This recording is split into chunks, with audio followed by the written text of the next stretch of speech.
Hello everyone, I am here to help you today. I know you use this video to fall asleep, so before that, like the video and subscribe to the channel. Get comfortable and relax. Story 1. The Basement Stranger.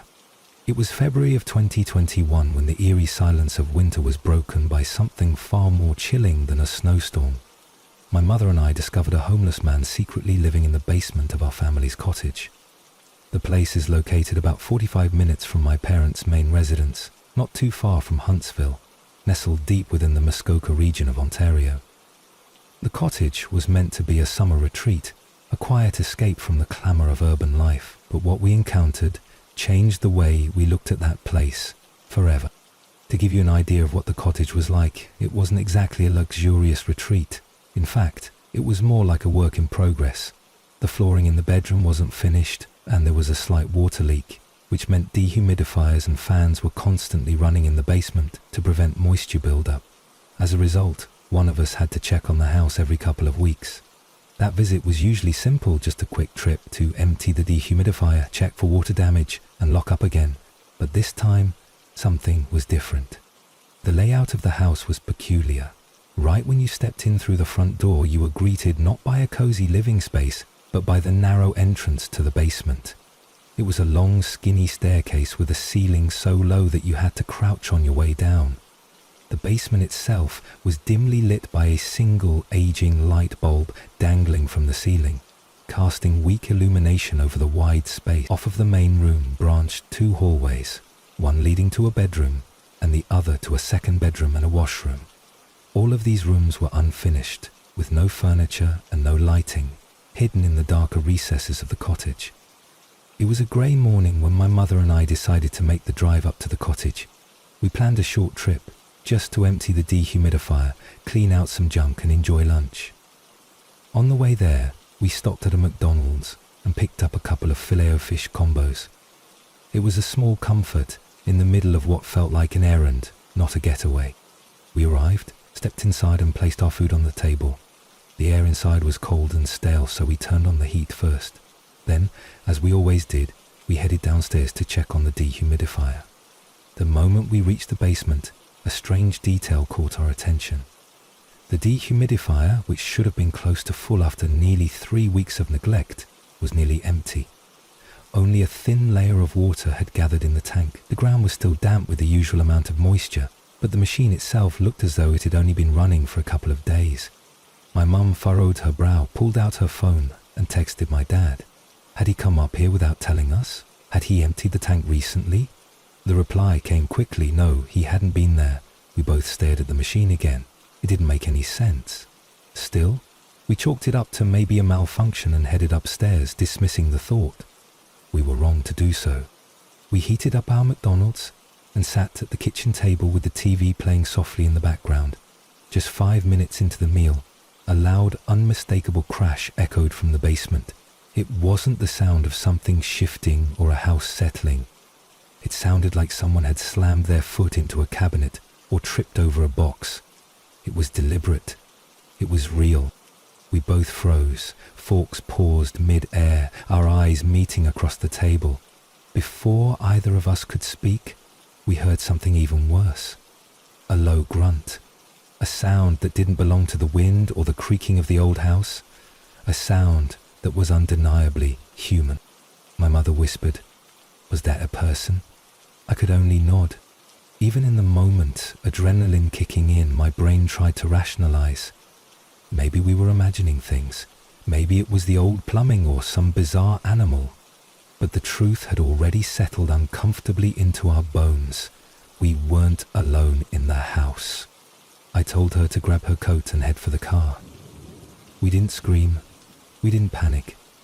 We just gathered our things and made our way quietly to the front door. On my way out, I picked up a kitchen knife just in case. I had to peek around the entryway. The basement staircase was directly across from the front door. For one terrifying second, I imagined seeing someone staring up at me from the darkness, but no, the staircase was empty, just shadows waiting in the abyss. We dashed to the car, locked the doors and called the police. Within 3 minutes, 4 cruisers pulled up to the driveway and 5 officers emerged. We explained what had happened, what we heard. The officers entered the house cautiously. We waited, holding our breath, watching the front door from the relative safety of the car. About 10 minutes later, the door creaked open. 2 officers stepped out, and then a third emerged, guiding a short, heavy-set man in handcuffs. He had long black hair, thick glasses, and a distant expression that sent a chill up my spine. Another officer carried a duffel bag that seemed to contain the man's belongings. He hadn't been a ghost. He hadn't been a shadow. He was real. He had been living in our basement. I turned to see my mum had looked away. She couldn't bear to watch as they escorted him to the cruiser. It was too much, too surreal. The officers drove him away, and one of them returned to speak with us. He explained that the man had been sleeping on the cold cement floor on a thin mattress, despite the presence of a proper bed upstairs. That detail alone was haunting. We chose not to press charges. Maybe we should have. Maybe we shouldn't have. But there was something pitiful about the way he had been found, curled up in the dark, quietly coexisting with our unused space. He hadn't stolen anything. He hadn't destroyed anything. In fact, he'd even emptied the dehumidifier, which made us wonder, how long had he been there? Had we visited in the past and unknowingly shared the space with him, just 15 feet away in one of the darkened bedrooms? How many times had we turned on the water, never realizing a stranger was listening from the shadows? It still gives me goosebumps to think about it. Looking back, I'm grateful things didn't take a more dangerous turn. He could have been unstable, he could have attacked, but he didn't. Still, we'll never know what might have happened if we had gone downstairs alone, or if he had decided not to remain hidden. From then on, we treated that cottage differently. We still visited, still did the usual checks, but the innocence was gone. That place, once a quiet retreat, now held a lingering unease. And every time I crept down those narrow basement stairs, I couldn't help but remember the man who called it home, without ever asking. Story 2. The Attic Door. When I was just 14 years old, my life took a turn that forced me to live with my grandparents. My sister had left for college, my parents had gone through a bitter divorce, and I was caught somewhere in the middle, trying to find a sense of normalcy in a world that seemed to shift beneath my feet. My grandparents were kind, strict, and deeply rooted in tradition. They lived in an old bungalow-style house in the Philippines, modest and quiet, perched inside a gated community surrounded by chirping crickets, rustling leaves, and the occasional barking dog. To the outside world, it was just another quiet home. But for me, it would become the setting of a night I would never forget. The house was simple, a single story with a small flight of wooden stairs that led to the attic. These stairs were placed inconveniently close to my bedroom door. Every time I stepped out of my room, I was face to face with that staircase, a narrow incline of wood that seemed to creak with age and memory. The attic was a place we never used. My grandparents stored old clothes, seasonal decorations, and dusty relics from years gone by up there. It was hot, stuffy, and dark, with a single grimy window that did little to offer light or air. No one liked going up there, and yet I lived right next to it. The attic floor was wooden, creaky, and unfinished, and I had memories of polishing it the old-fashioned way, coconut shells strapped to my feet, skating across the floor with the scent of wax and dust in the air. That was tradition, after all. My grandparents, stern as they were, held tight to the customs they grew up with. That included how to clean, how to speak, how to behave, and how to respect the silence of certain places. The attic, though rarely discussed, felt like one of those places. One evening, my grandparents received a call from my aunt. Her family had just landed at the airport, and they needed a ride home. The traffic in the city was infamous. Congested streets, honking horns, and a chaos that could stretch a 30-minute drive into a 5-hour journey. They left before dinner, around 7 p.m., expecting to return no earlier than dawn. It was a big favor, but family always came first. That left me home alone. A 14-year-old girl in a dimly lit house, with the attic just steps away from my door. I wasn't worried.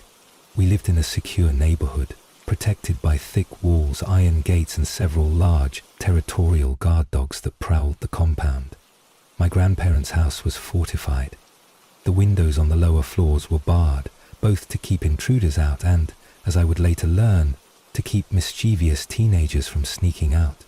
It was comforting in theory, but isolating in practice.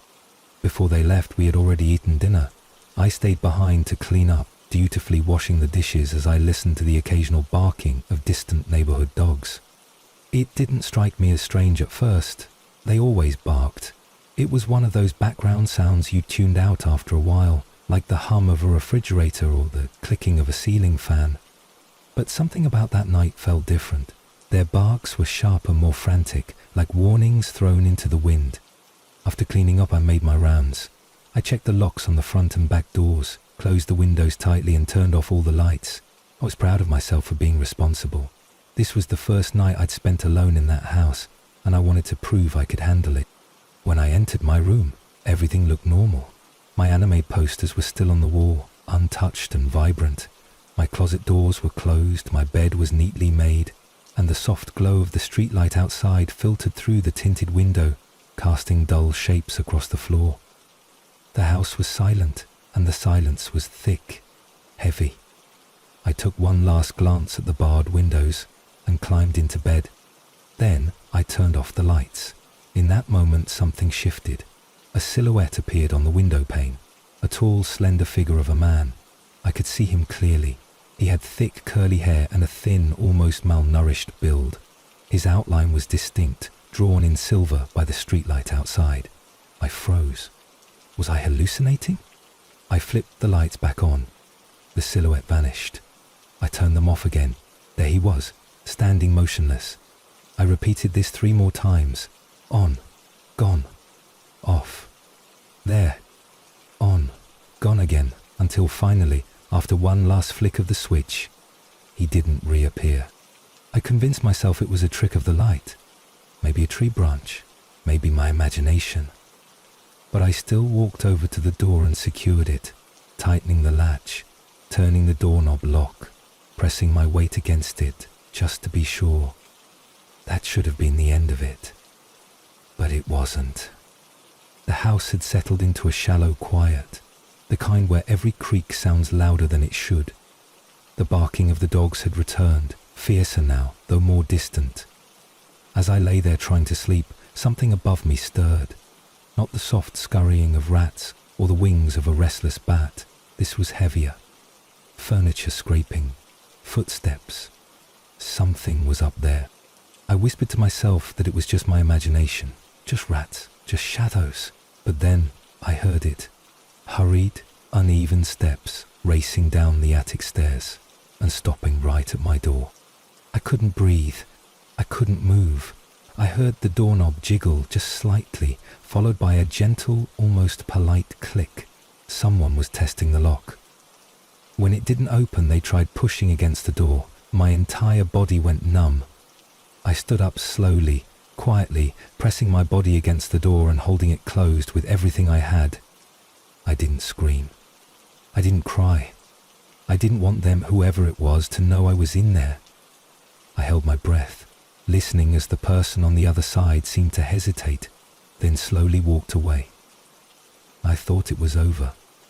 But as I turned toward the window, I saw it again. The silhouette, still standing there, still watching. I didn't sleep that night. I sat with my back against the door, knees pulled to my chest, arms wrapped tightly around my legs. I watched the window for movement. I listened to the silence for more footsteps. And eventually, somehow, I drifted into a restless sleep. When morning came, I told my grandparents over breakfast that I'd heard footsteps in the attic. My grandmother scoffed. "Probably rats," she said, laughing. I didn't press the issue. I didn't want to worry them. But something inside me changed after that night. I later thought about all the details, the barred windows, the angle of the streetlight, the locked doors.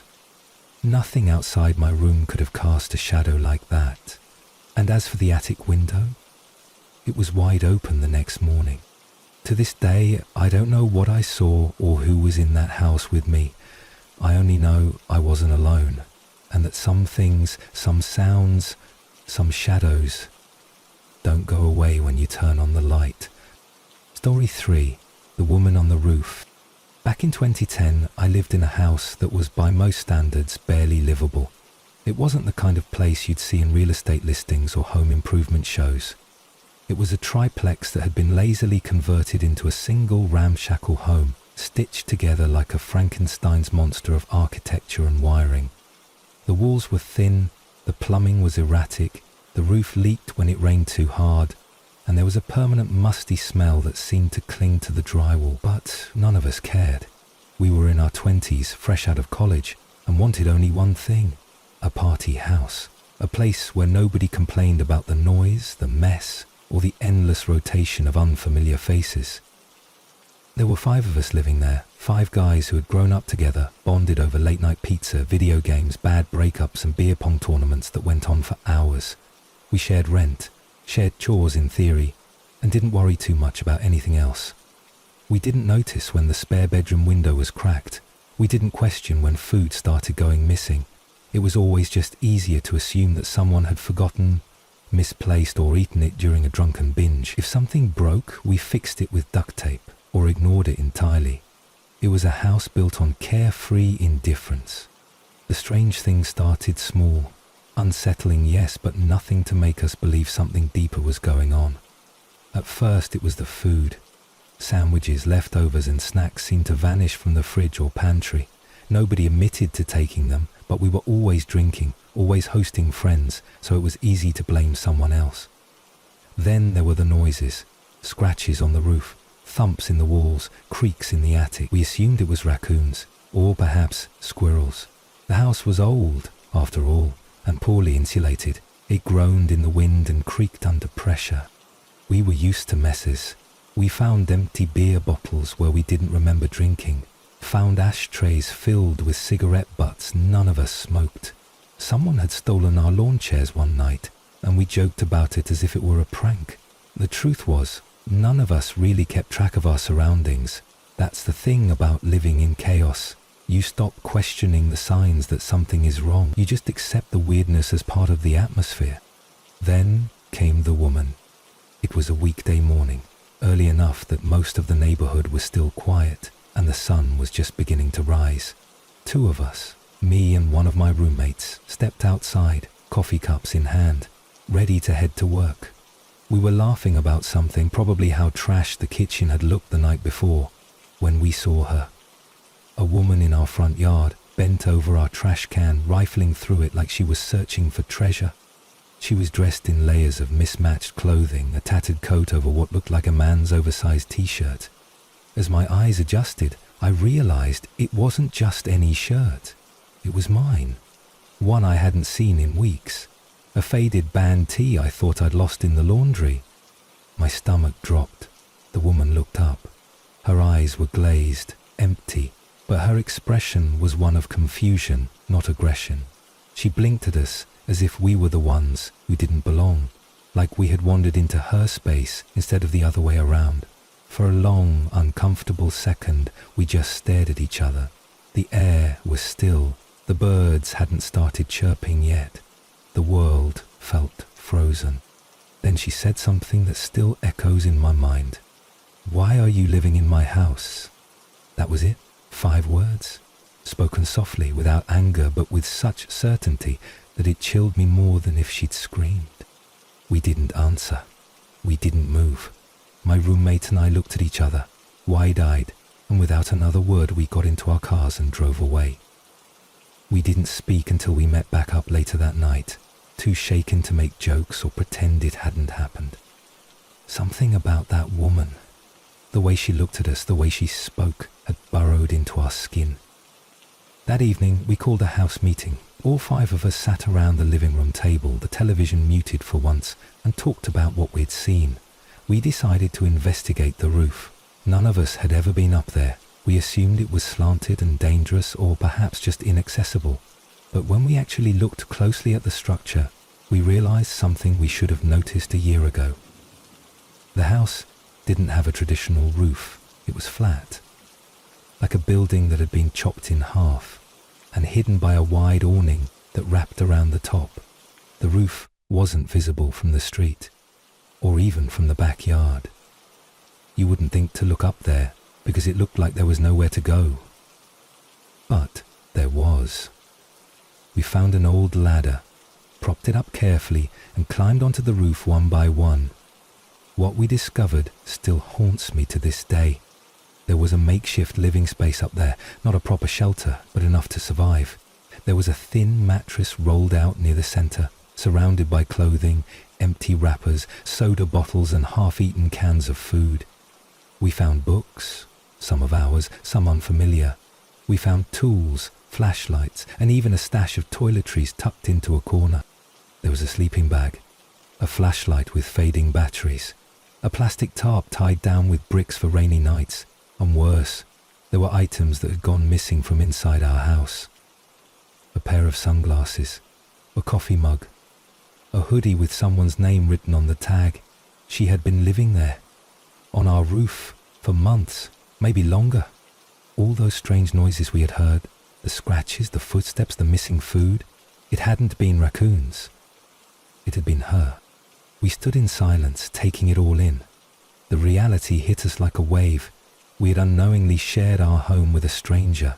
She had climbed down, probably through the cracked spare bedroom window, waited until we were asleep or away, eaten our food, worn our clothes, lived among us like a ghost. We didn't call the police that night. We didn't know what to say. There's a woman living on our roof doesn't exactly sound believable. We cleaned up her things, carefully, solemnly, and decided to move out. It wasn't safe, not just because she had trespassed, but because we had let it happen. We had ignored every warning sign. We had refused to see what was right in front of us. It's been years since I lived in that house, but sometimes, when the wind howls just right, or when I hear a creak in an empty hallway, I think about her. I wonder what drove her there. I wonder if she thought of that roof as hers. I wonder if she still tells stories about the time some strangers moved into her home and wore her clothes and ate her food. To the woman on our roof, wherever you are now, I hope you found shelter. I hope you found peace. But more than anything, I hope we never meet again. Story 4. The man who wouldn't let go. It started like many new relationships do. Hopeful, filled with excitement, the kind that made you overlook the little things. His name was Shu. At first, there was nothing alarming about him. He was charming in a quiet, somewhat brooding way. He laughed at my jokes, complimented my hair, opened doors, and even remembered my favorite kind of tea.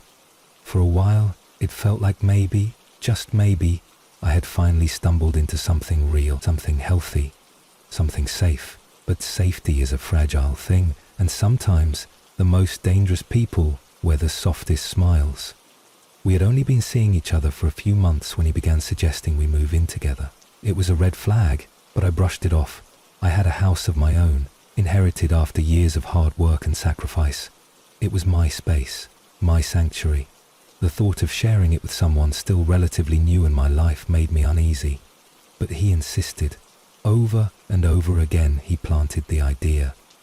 "It makes sense," he would say. "We're so good together. Why not take the next step?" I resisted, not out of fear, but out of reason. I wasn't ready, and more importantly, I liked having space to breathe. Then, the unannounced visits started. The first time, he showed up on my porch at midnight. He claimed he was in the neighborhood and thought it would be romantic to surprise me. I laughed nervously, let him in, and dismissed it as quirky. But quirky became concerning when it happened again the next night, and the one after that. I'd come home to find him sitting on my steps, sometimes with a bottle of wine, sometimes empty-handed, always watching. He didn't knock, he didn't call, he just waited. I began to feel suffocated. My home, once a place of solitude and comfort, felt invaded. Still, I tried to rationalize his behavior. Maybe he was just lonely. Maybe he had abandonment issues. Maybe he just loved me too much. But love doesn't come in the form of control. It doesn't stalk or lie or manipulate. One night he told me a close friend of his had died. His eyes welled up with tears and I comforted him the best I could. But later, through social media and mutual acquaintances, I discovered that no one had died. It was a fabrication, an elaborate, cruel trick for sympathy. I confronted him and he brushed it off as a misunderstanding. I just needed to talk to someone, he said. You weren't answering my texts. That's when the call started. At first it was once or twice a day, then 5 times, then 10. Eventually, I was getting over 20 calls a day, along with dozens of text messages, sometimes sweet, sometimes threatening, always relentless. He began to use different phone numbers, spoofing local area codes to get around my call blocking. It became a full-time job just to avoid him. I told him it was over. I told him I needed space, that I didn't want to speak anymore. I asked him, begged him to stop calling. He didn't. One morning, my phone rang at 5 a.m. It was my workplace, asking if I could come in early. Reluctantly, I agreed. I had barely slept the night before, haunted by the sound of my phone buzzing every 15 minutes. I assumed the latest call was another from my boss. I answered, bleary-eyed and groggy, but the voice on the other end wasn't who I expected. Well, Shu said softly, your boss is here for you. And then he hung up. I froze, threw open the curtains, and there he was, sitting on my front porch at 7 in the morning, waiting. My real boss pulled up moments later, unaware of the man crouched on the porch steps. As I walked out the door, Shu lunged forward, grabbing at my arm. My boss intervened, startled but composed. I got into the car, heart racing, hands shaking, mind spinning. From that moment, everything escalated. He began showing up at my workplace. He'd wait until closing time and linger outside, pretending to be out for a stroll, pretending not to watch. My co-workers, bless them, started walking me to my car. I didn't feel safe anymore. Not at work, not at home, not even in my own thoughts. One evening I noticed something odd. Cigarette ash scattered across my front steps, even though I didn't smoke. A small burn mark on one of the patio chairs. Then, a few nights later, I went into the basement and found a window slightly ajar, something none of us ever left open. There, near the windowsill, was a discarded surgical mask. Clean, fresh, deliberately placed. As if someone had just been there and left it behind like a breadcrumb. That's when I knew he had been inside. I told my roommate, told my neighbors, described Shu in as much detail as I could, warning them to stay alert, to be cautious, to trust their instincts if anything seemed off. I called the police, told them everything. The officer listened patiently until I relayed something Shu had said in one of his voicemails. You're too poor for a restraining order. That changed everything. The officer's tone shifted. That's a threat, he said, and we take threats seriously. An investigation was opened. Officers began patrolling the neighborhood. I installed cameras, changed the locks, and triple-checked every window before going to sleep. But even then, I couldn't shake the feeling of being watched. I stopped using the front blinds. I slept with a flashlight.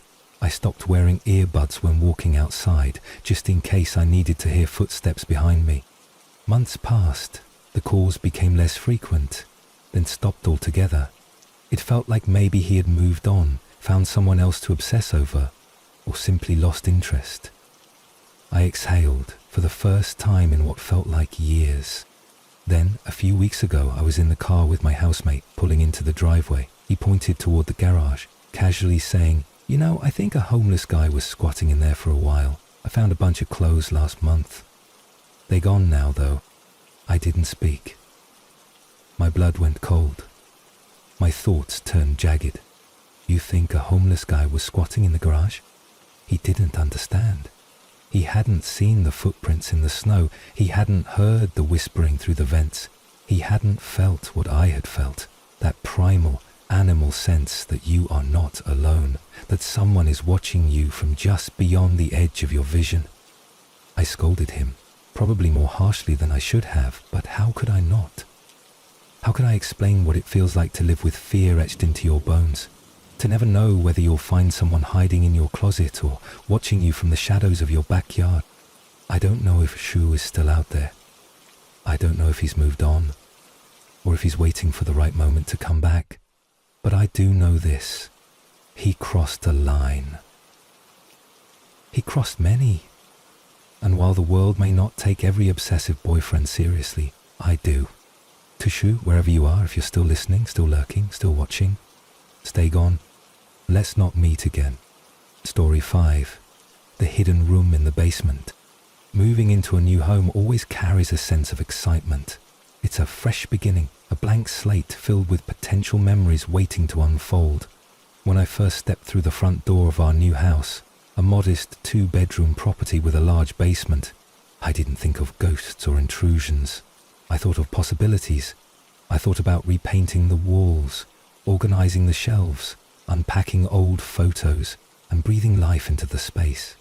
It was a quiet neighborhood, tucked away from the main streets, with elderly neighbors who seemed kind and watchful, a place where nothing extraordinary should happen. And for the first few weeks, that's exactly how it felt. Our belongings were still boxed up in the basement, stacked against the walls in neat towers labeled with permanent marker.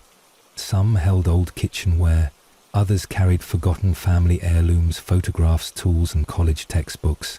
The main living area upstairs was mostly set up, but the basement remained a work in progress, cluttered, dimly lit, and slightly colder than the rest of the house. We didn't spend much time down there. It was a storage area after all, a place we visited when we needed to retrieve something specific, then left quickly with dust on our hands and sweaters pulled tight. About 2 weeks after we moved in, I decided to spend the afternoon sorting through some of the basement boxes. It was a slow day, the kind of day when you light a candle, put on some soft music, and try to be productive. I went downstairs alone, armed with a flashlight and a roll of garbage bags, ready to part with things I no longer needed. As I started organizing the space, something caught my attention. A few of the boxes had been moved. Not dramatically, just slightly out of place. The toolkit had been opened. A binder that was previously closed now lay open, papers splayed out like someone had been reading through them. At first I assumed one of my family members had come down recently and hadn't told me, but when I asked later they all denied it. My father insisted he hadn't been in the basement since move-in day. My sister, who lived with us part-time, had been away all week. My mother didn't like going down there. She said the stairs made her knees ache. I let it go. Maybe someone had forgotten. Maybe I had forgotten, but a quiet unease began to grow in the back of my mind. Then the banging started. It wasn't loud, just subtle, like someone shutting the lid of the washing machine a little too hard. At first I thought it was the house settling. Old homes make noises after all. But the banging continued, always from the basement. Not every night, not at regular intervals, just enough to keep me guessing. Sometimes it was a dull thump. Other times it sounded like something metal being dropped onto the concrete floor. I asked my dad again if he'd been downstairs. Again, he said no. He brushed it off, suggesting the noise could be from the heater or the pipes expanding. I wanted to believe him. I needed to believe him. But deep down, something didn't sit right. One night, the noise was louder than usual. I had been upstairs watching television when I heard what sounded like a door slam, followed by the unmistakable sound of hurried footsteps. Not just a shuffle, not a creak, full footsteps like someone running then suddenly stopping. My heart raced. I froze, the remote still in my hand, the television blaring something I no longer heard. I grabbed a flashlight and, foolishly, my pepper spray. I knew I should have waited for someone else. But I needed to know. The basement lights are dim at the best of times. One main light covers the entrance, and 2 more flicker faintly further down. The switch is at the top of the stairs. I turned it on, took a deep breath and descended slowly, the spray clutched tightly in my hand. Each step creaked under my weight. At the bottom I paused, scanning the cluttered space. Everything looked normal at first. Then I saw it. The door, tucked into a corner of the basement, behind a stack of moving boxes and an old wardrobe, was a door I hadn't noticed before. It was narrow and made of wood, aged and slightly warped. Across the middle, a thick wooden beam had been nailed in place like a makeshift lock. The beam was old too, splintered at the edges, secured with rusted brackets. The door stood slightly ajar. A chill ran through me. I had never opened that door. I wasn't even sure it led to anything. Maybe a storage closet, maybe a crawl space. I stepped closer, my flashlight beam steady. The door was no longer just slightly open, it was moving, slowly, rocking, as if responding to a draft or to breath. I froze. My finger hovered over the pepper spray trigger. I reached out with the flashlight, nudging the door gently. It creaked, revealing only darkness beyond. I didn't open it any further. I couldn't. Instead, I backed away, slowly, step by step, never taking my eyes off that sliver of blackness. The next day, I told my father everything. He was skeptical at first, but eventually agreed to come down with me. We returned to the basement. The door was closed now, the wooden beam slightly shifted. My father, practical as ever, dismissed it as a draft. Old houses have weird designs, he said. Maybe it used to be a coal chute or an access point for plumbing. I asked him to open the door with me. He hesitated, then nodded. We removed the beam, set it aside, and pulled the door open. What we saw was a narrow room, barely large enough to stand in. The walls were brick, the floor concrete. There was no window, no vent, no sign of modern wiring, but there were signs of recent activity. A rolled-up sleeping bag, an empty water bottle, a crushed granola bar wrapper. And in the corner, a torn page from a magazine, folded neatly, as if someone had been using it as a bookmark. We didn't speak. We just looked at each other, understanding passing silently between us. Someone had been living there. Not long ago, we locked the door, sealed it tighter than before, and installed a heavy-duty deadbolt. That night I barely slept. Every creak in the floorboards felt like footsteps. Every shift of the wind outside sounded like breathing behind the walls. Weeks passed. Nothing else happened. No more banging, no more movement. But the sense of violation lingered, like a shadow that clings even after the lights come on. I started noticing other things I hadn't paid attention to before. The side door of the basement, which led to a narrow alley beside the house, had a broken latch. Easily missed, easily opened. We fixed it, of course, reinforced every point of entry, but security is more than locks and deadbolts. It's peace of mind, and mine had been shattered. Even now, I don't like going into the basement. I avoid that corner. I don't speak about the door. We never called the police. There was no evidence of a break-in, nothing stolen, no sign of forced entry. But we know someone found their way inside, lived among our boxes and memories, slept just beneath our feet while we dreamed, unaware. So to whoever you were, hiding in the basement behind the sealed door, I hope you found another place, somewhere far from here. Let's not meet again. Story 6. The Stranger in the Kitchen. During my first year at university, I lived in a small dorm room shared with one other girl. The two of us were assigned randomly, and luckily we got along well enough. The room wasn't anything fancy, just your average student accommodation on the second floor of a modest dorm building. We had bunk beds to save space. I took the bottom bunk, and she took the top. The tiny kitchen hugged the far left corner of the room. It had a mini fridge, a microwave, and a few drawers that barely held our mismatched utensils and hand-me-down plates. To the immediate right of the door was the foot of our bunk bed, and if you kept walking past the bed, you'd reach our desks, which we had pushed up against the wall beneath the wand window. Across from the beds were our closets and a small bathroom that barely fit a shower stall. It wasn't luxurious, but it was enough. I had a terrible habit of waking up in the middle of the night.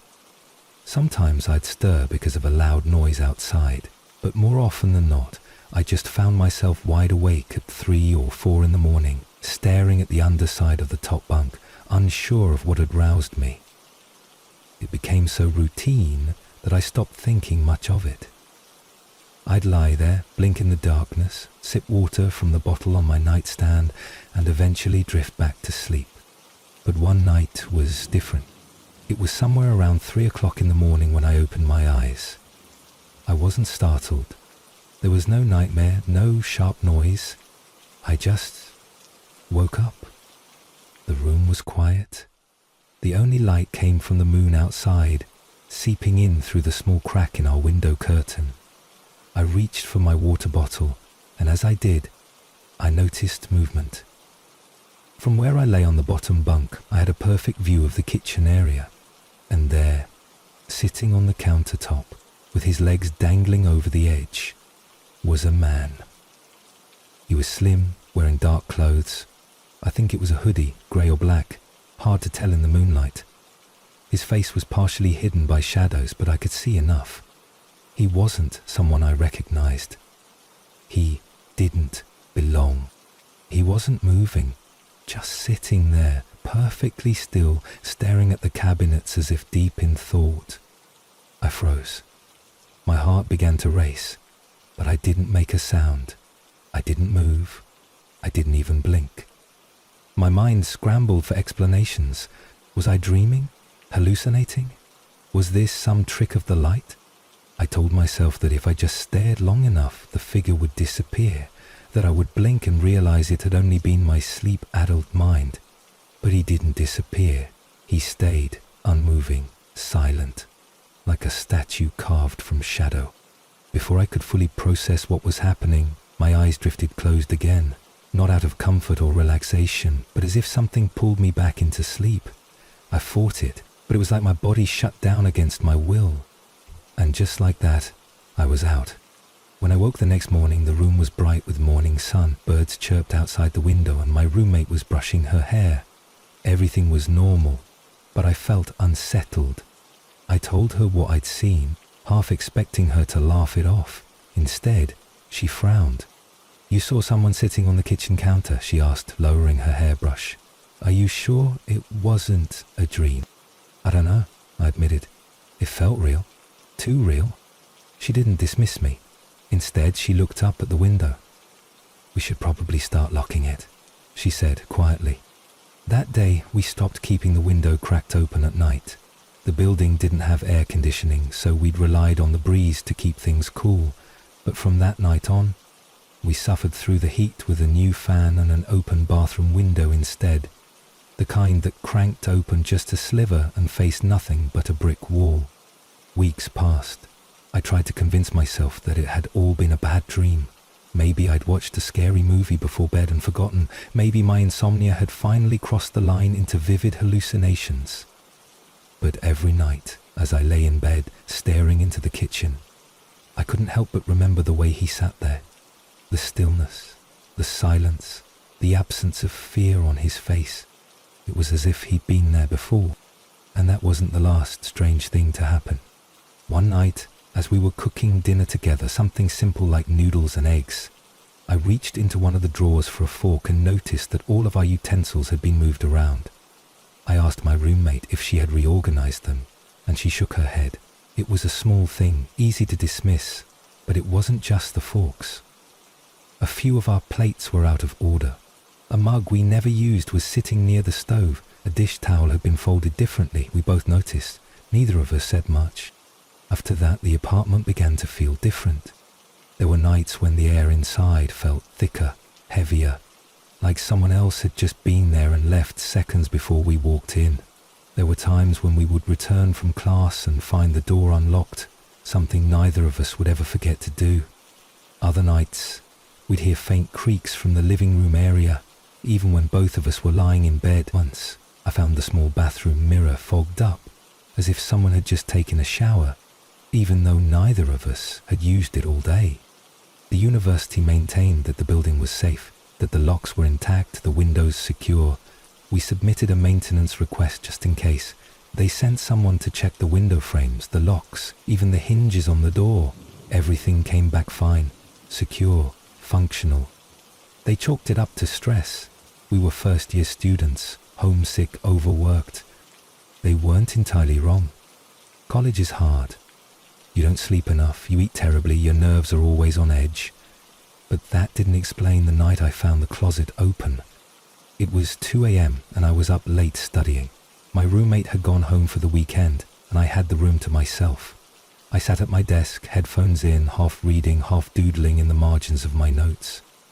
Something made me turn. I can't explain what it was, just a feeling like a magnet behind my shoulder. When I looked up, I saw that our closet door, which I was sure I had closed earlier, was now slightly ajar. It was only an inch or two, but enough to see the shadowy sliver between my coats and her dresses. I stood slowly, moved toward it, placed my hand on the door. Then I stopped, my whole body tensed. I didn't want to open it. I didn't want to know what was in there. For the first time in my life, I understood what it meant to feel paralyzed by fear. Instead, I backed away, grabbed my keys and left the room. I slept in the common lounge that night, curled up under a throw blanket, my head resting against a lumpy cushion. The next morning I returned to the room. The closet door was closed, just like it had always been. I never told anyone about that night, not even my roommate. Eventually, the semester ended, and we moved out.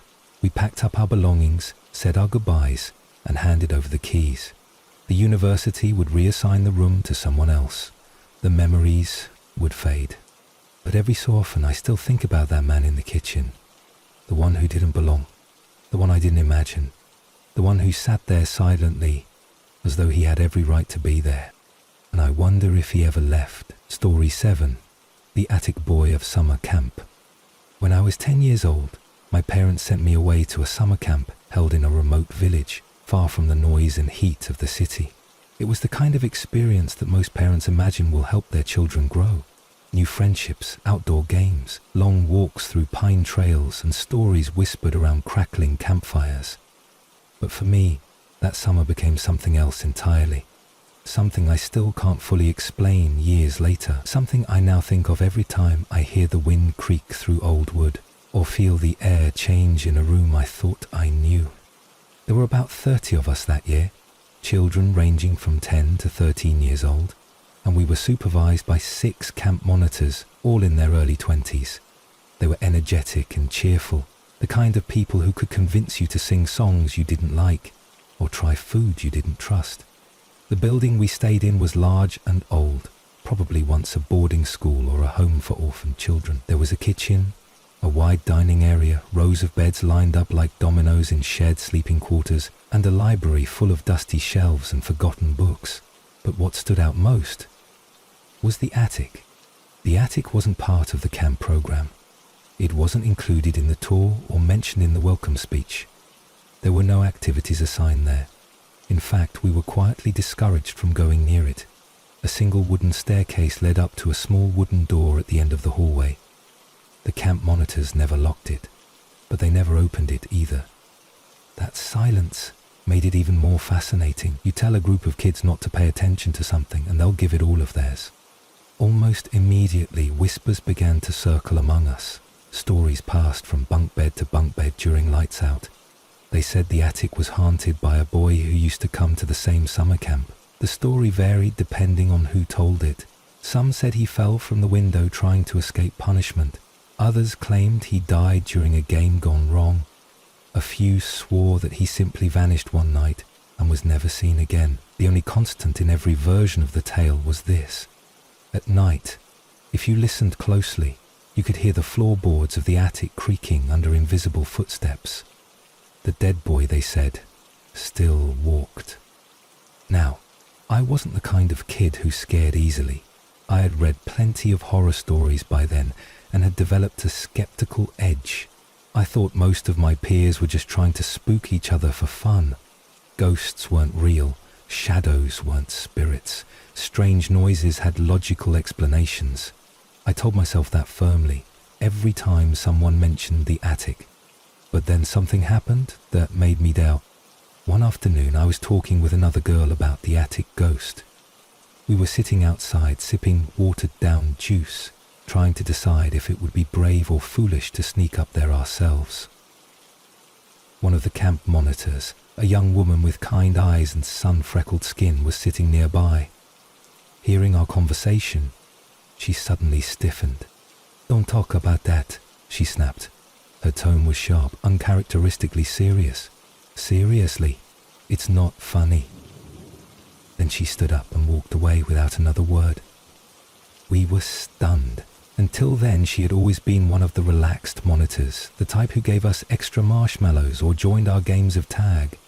Her reaction was sudden and severe, and it left us shaken. She hadn't smiled, she hadn't laughed it off. Something about the story had truly upset her. Later that day, I found another monitor, the one I trusted most. He was quiet and patient, and had helped me when I'd scraped my knee earlier in the week. I waited until we were alone and asked him about what had happened.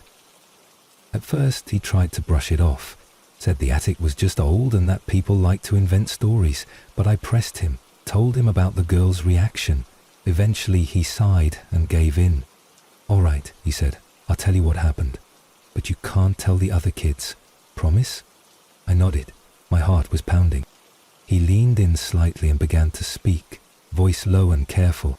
"A couple weeks before the camp started," he said, "the staff came up here to prep the place. We had to make sure everything worked.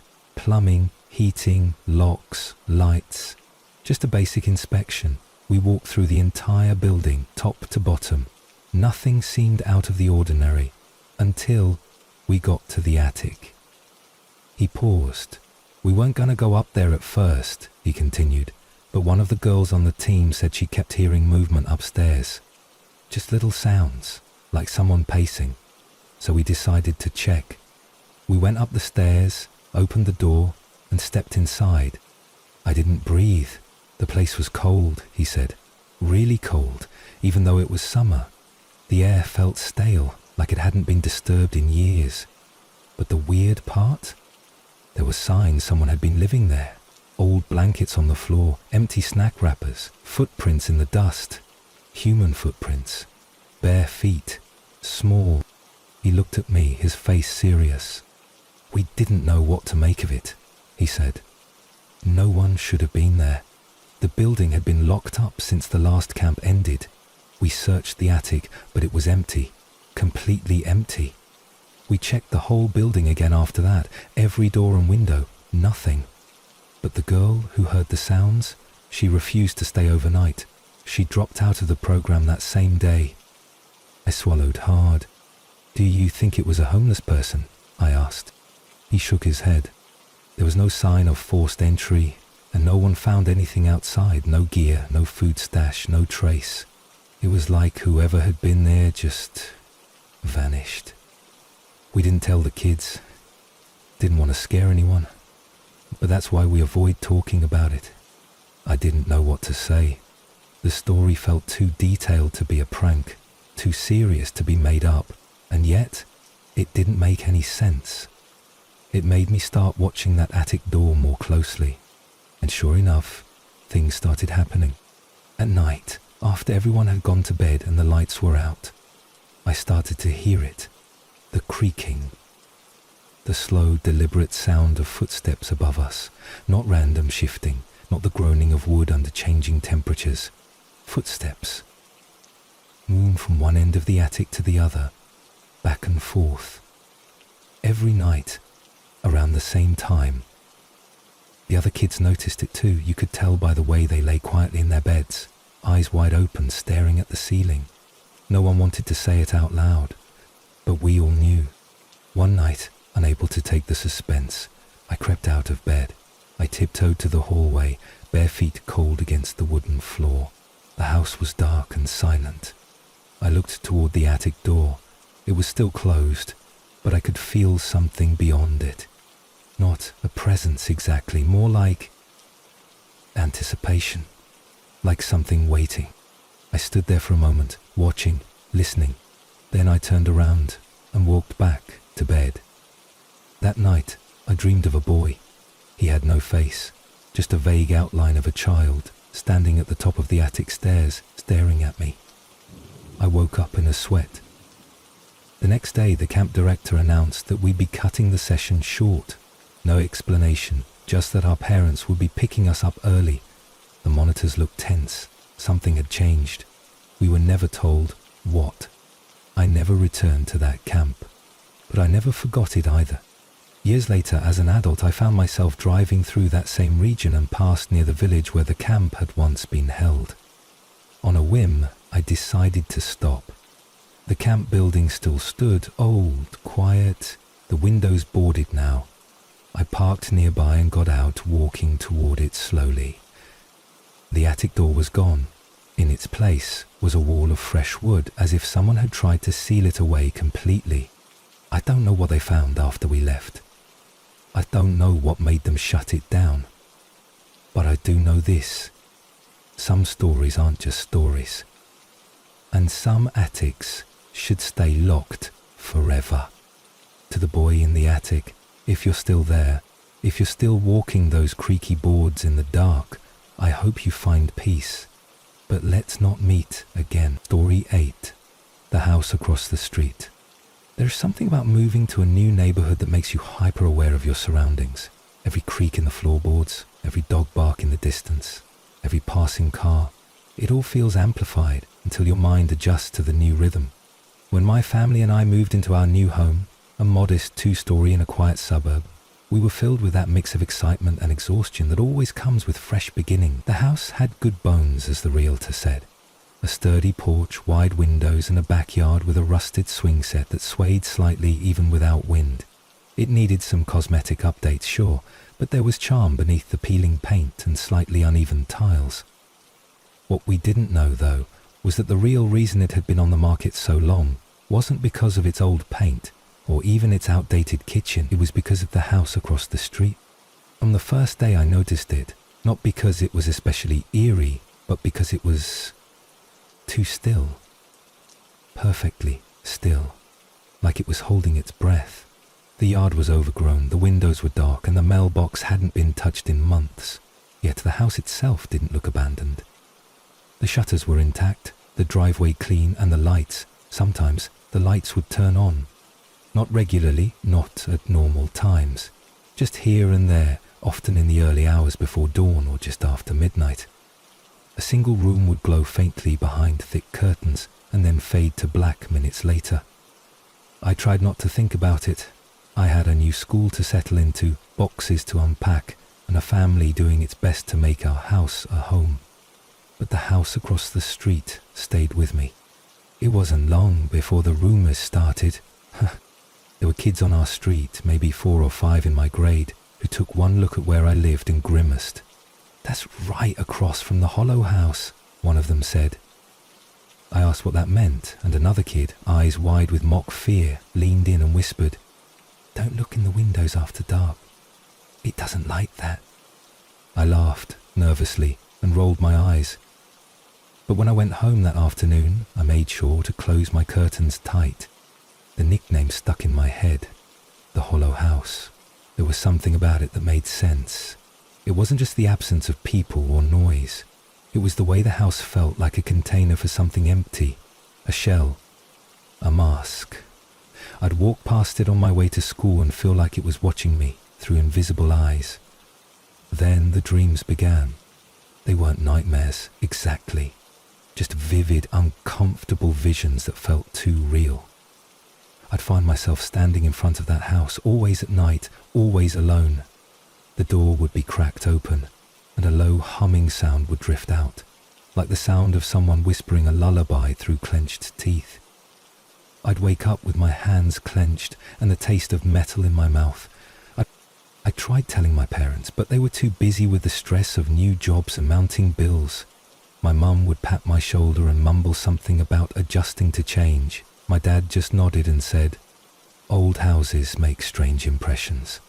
I stopped trying to explain it. One night, I couldn't sleep. The dreams had left me restless.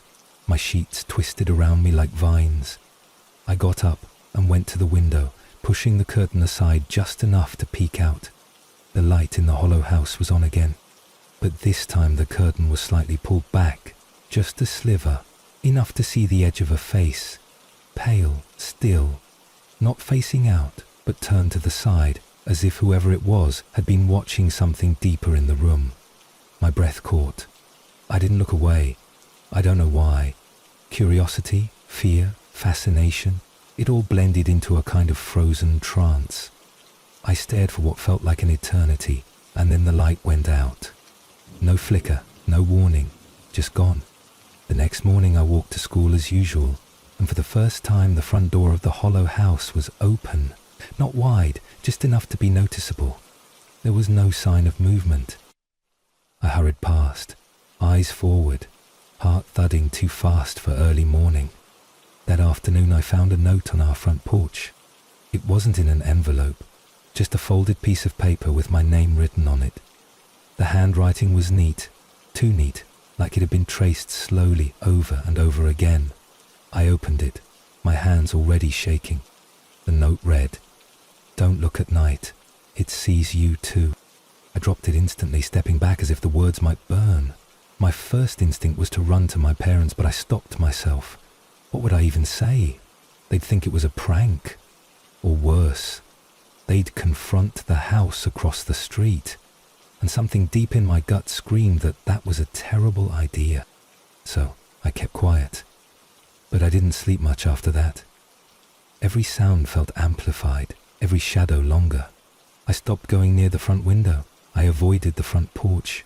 I found excuses to stay out late with friends or take long walks before returning home, hoping to see the house in the safety of daylight, when it looked most like nothing was wrong. But the dreams persisted. Sometimes, I'd wake to find my bedroom curtain pulled slightly aside, even though I'd closed it tightly before bed. Once, I woke to find muddy footprints on the carpet near the window, just 2 steps, facing in. My parents blamed it on me tracking dirt in, but I hadn't gone outside in days. Eventually my fear turned into obsession. I started writing down everything I noticed, the times the lights went on, the rooms that glowed, patterns, if any. I started watching it through binoculars during the day, though I never saw movement, just the occasional shift in curtain or flicker of shadow. Then, one evening, everything changed. It was nearly midnight, and I was in bed, headphones in, trying to drown out my thoughts with music. A loud knock at the window shattered the calm like a gunshot. I ripped the headphones out and froze.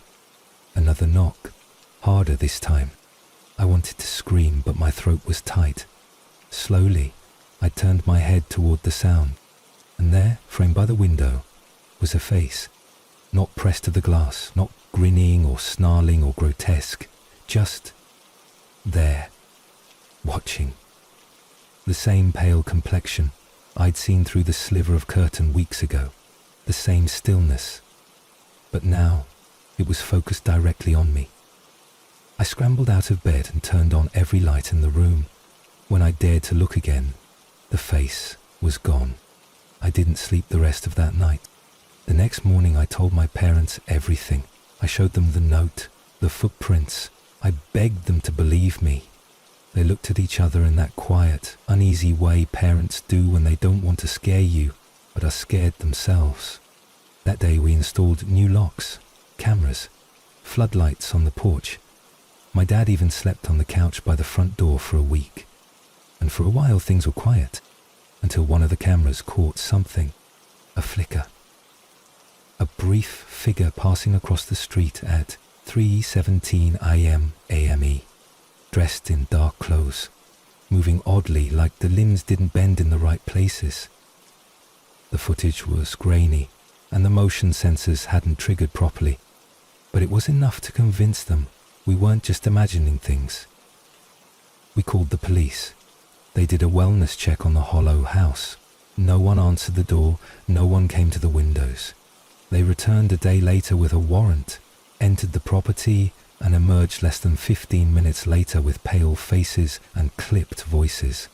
They said the house was empty, had been for years. No utilities were active, no furniture, just dust, debris, and old newspapers, nothing else. But the lights, the figure, the face in the window, they had no answers. They told us to stay alert and left us with a case number we never needed to use again. We moved 6 months later. A new job opportunity for my father, a chance at better schools. That's what we told ourselves, anyway. But deep down, I think we all knew it was because of the house. The hollow house. Sometimes I think back to it. I pull up the satellite map on my phone and look at the street. The house is still there, still untouched, still waiting. And late at night, when the wind is just right, I think I can still hear that soft knocking sound. So to whoever or whatever was watching from the other side of the glass, I hope you stay there, across the street, across time, across everything. Let's not meet again.